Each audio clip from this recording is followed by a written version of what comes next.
нархи арз. бонки миллии тоҷикистон бо мақсади ҳисобгирӣ ва пардохтҳои гумрукӣ қурби расмии асъори хориҷиро нисбат ба сомонии ҷумҳурии тоҷикистон аз 22 август муқаррар намуд. тибқи нишондоди бонки миллии тоҷикистон арзиши пули русия дар бозори арзи кишвар 100 рубл 16 сомониву 80 дирам қимат дорад. тибқи иттилои бонки миллӣ дар бозори арз 100 евро 1031 сомониву 32 дирам нарх дорад. асъори амрикоӣ бошад 100 доллар 1025 сомониву 27 дирам арзиш дорад. нархи нафти хом. нархи миёнаи фурӯши ҳар бушка нафти хоми таҳвили моҳи оянда дар биржаҳои Intercontinental Exchange ва Brent Futures Лондон 98 доллару 6 сент муомила шуд. нархи миёнаи ҳар бушка нафти хоми таҳвили моҳи оянда дар биржаҳои New York Mercantile Exchange ва Lightsville Oil New York 90 доллару 10 сент муомила шуд. нархи тилло. қурби тилло дар биржаҳои Лондон асри рӯзи ҷумъаи ҳафтаи гузашта 1748 доллару 29 сент барои 1 унс таъин шуд. тоҷикистон қасд дорад корҳоро оид ба татбиқи лоиҳаи минтақавии энержии Касса 1000 дар қаламравии худ то охири соли 2022 анҷом диҳад.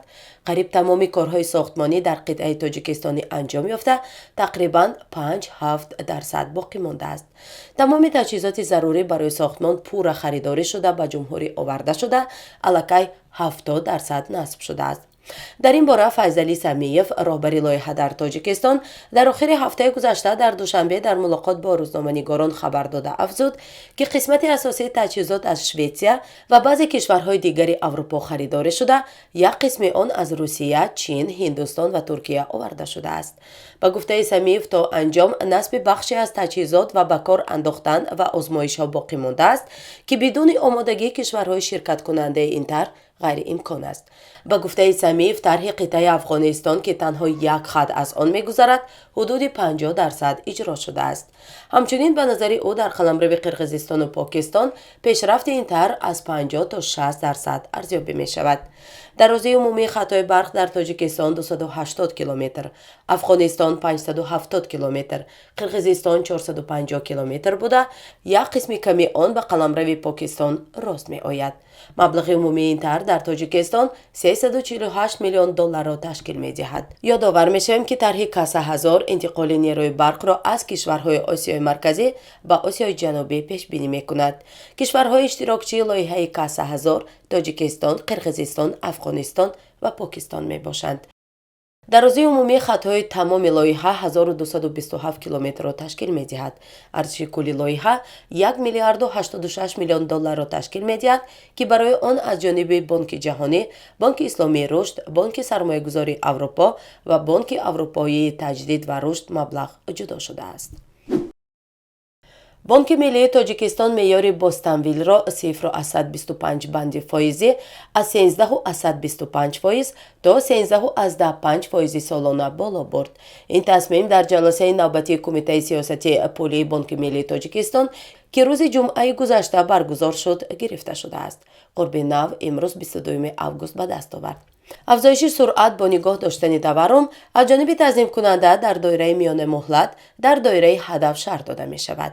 ҳадафи таваррум барои соли 2022 аз ҷониби Бонки миллии Тоҷикистон 6% муқаррар шудааст. ин нишондод ҳамон тавре ки соли гузашта буд боқӣ мондааст. таварруми солона аз июли соли 2021 то июли соли 2022 тибқи маълумоти Бонки миллии Тоҷикистон 8,3%ро ташкил дод, ки нисбат ба соли 2021 0,3 банди фоизӣ зиёд аст. сатҳи таваррум асосан аз ҳисоби болоравии нархи маҳсулоти хӯрокворӣ 4,9%, нархи маҳсулоти ғайриозуқа 2,1% ва тарифҳои хизматрасонии пулакӣ ба аҳолӣ 3,1% афзуд. соли ҷорӣ бори аввал меъёри бостанвил боло бурда мешавад. дар соли 2021 он 4 маротиба боло рафта аз 11% дар моҳи феврал то 13,5% дар моҳи октябр расид. 6 нафар хизматчиёни давлатӣ аз вазоратҳои кишоварзӣ, рушди иқтисод ва савдо, агентии хизмати давлатӣ ва кумитаи ҳифзи муҳити зист барои таҳсил ба Кореяи Ҷанубӣ фиристода мешаванд.